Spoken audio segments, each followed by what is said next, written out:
दूसरे देश का इलाका, ऊपर आसमान में जंग और नीचे कहीं छिपा एक अमेरिकी एयरमैन। उसकी तलाश में दुश्मन भी था और उसे बचाने के लिए निकल चुका था रेस्क्यू मिशन। अमेरिकी सेना ने ईरान के अंदर अपने एक लड़ाकू विमान के लापता क्रू सदस्य को एक नाटकीय मिशन में बचा लिया। इस फाइटर जेट को ईरान के एक दूर दराज इलाके में मार गिराया गया था। कैसे हुआ ये अब भी पूरी तरह से साफ नहीं है, लेकिन इतना जरूर है कि दुश्मन इलाके से एयरमैन को निकालना बेहद जटिल ऑपरेशन था। अमेरिकी मीडिया के मुताबिक इस मिशन में स्पेशल फोर्सेस के दर्जनों जवान शामिल थे। साथ में लड़ाकू विमान और हेलीकॉप्टर भी लगाए गए और CIA ने भी इसमें अहम भूमिका निभाई। इस एयरमैन की मुश्किलें शुरू हुईं शुक्रवार यानी 3 अप्रैल से, जब खबर आई कि दक्षिणी ईरान के ऊपर उड़ रहा एक F-15 लड़ाकू विमान मार गिराया गया है। इस विमान में 2 लोग थे, एक वेपन्स सिस्टम ऑफिसर और एक पायलट। ये बीते 20 साल से ज्यादा समय में पहली बार हुआ जब दुश्मन की गोलीबारी में किसी अमेरिकी लड़ाकू विमान को गिराया गया। दोनों अधिकारी विमान से इजेक्ट करने में कामयाब रहे। पायलट को तो उसी दिन बचा लिया गया, लेकिन दूसरा क्रू मेंबर लापता था और यहीं से शुरू हुआ उसे खोजने का बड़ा अभियान। उधर ईरान ने भी इस अमेरिकी क्रू मेंबर को जिंदा पकड़ने के लिए 66,000 अमेरिकी डॉलर यानी करीब 62 लाख रुपए का इनाम घोषित कर दिया। अमेरिकी अधिकारियों के मुताबिक जमीन पर उतरने के बाद उस अधिकारी के पास सिर्फ एक हैंडगन थी। ऐसी स्थिति के लिए एयरमैन को पहले से ट्रेनिंग दी जाती है। बीकन सिग्नल ऑन करना, ऊंची जगह तक पहुंचना और खुद को छिपाना, साथ ही संपर्क बनाए रखना। रिपोर्ट्स के मुताबिक एयरमैन ने पहाड़ की एक दरार में खुद को छिपा लिया था और बीकन का इस्तेमाल भी बहुत सीमित रखा, क्योंकि उसे डर था कि इसका सिग्नल ईरान के हाथ लग सकता है।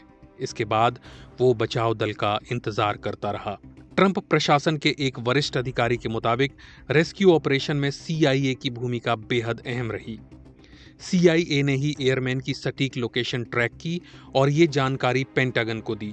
ट्रंप ने कहा कि उसकी लोकेशन पर 24 घंटे नजर रखी जा रही थी। राष्ट्रपति ट्रंप ने कहा, हमारे दुश्मन भी हमारे अफसर की तलाश में जुटे थे और हर घंटे उसके और करीब पहुंच रहे थे। रिपोर्ट्स के मुताबिक CIA ने एक भ्रामक अभियान भी चलाया। ईरान में ये खबर फैला दी गई कि एयरमैन को पहले ही खोज लिया गया है। ट्रंप ने अपने ट्रुथ सोशल पोस्ट में कहा कि अमेरिका ने उसे वापस लाने के लिए दुनिया के सबसे घातक हथियारों से लैस दर्जनों विमान भेजे। रिपोर्ट्स के मुताबिक जैसे ही स्पेशल फोर्सेज आगे बढ़ीं, ईरानी सैनिकों को दूर रखने के लिए बमबारी और फायरिंग की गई।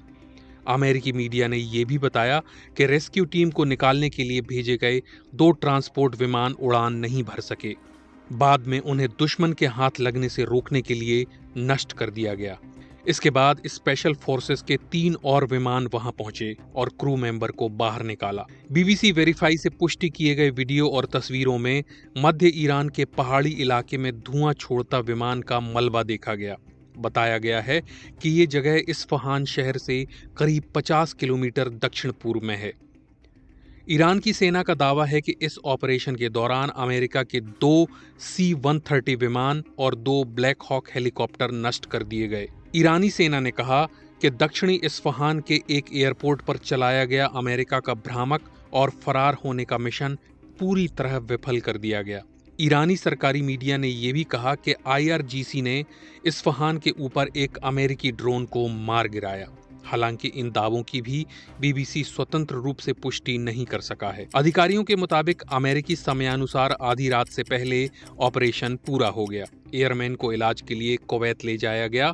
ट्रंप ने कहा, अधिकारी गंभीर रूप से घायल हैं, लेकिन वो पूरी तरह से ठीक हो जाएंगे। हालांकि अमेरिकी अधिकारियों ने ये नहीं बताया कि एयरमैन कहाँ मिला और उसकी पहचान क्या है। अमेरिकी सेना के पूर्व अधिकारी और retired navy admiral William Fallon ने कहा कि अंधेरा हमारे लोगों के लिए बेहतर होता है, क्योंकि वे रात में ऑपरेशन करने के आदी होते हैं। उन्होंने ये भी कहा कि दुश्मन के इलाके के ऊपर उड़ान भरते समय आपको हमेशा तैयार रहना पड़ता है कि अगला निशाना आप भी हो सकते हैं। रविवार रात अमेरिकी मीडिया ने खबर दी कि कि दूसरा पायलट मिल गया है। ट्रंप ने लिखा, अमेरिका कभी भी किसी अमेरिकी योद्धा को पीछे नहीं छोड़ेगा। लेकिन दूसरी तरफ ईरान लगातार यही कह रहा है कि मिशन फेल रहा। ईरानी सेना के प्रवक्ता इब्राहिम ज़ोल्फागरी ने कहा कि युद्ध और आक्रामकता के दलदल में फंसे अज्ञानी अमेरिकी राष्ट्रपति को आखिरकार समझ आ गया कि किसी भी जमीनी कार्रवाई, घुसपैठ या ऑपरेशन को निर्णायक और अपमानजनक हार का सामना करना पड़ेगा। और यही वजह है कि जहां एक तरफ अमेरिका इसे बड़ी कामयाबी बता रहा है, वहीं ईरान इसे अपनी जीत कह रहा है। कुछ अमेरिकी विश्लेषकों का मानना है कि ईरान के भीतर इतनी गहराई में F-15E का गिरना और फिर रेस्क्यू विमानों का नष्ट होना अमेरिकी एयर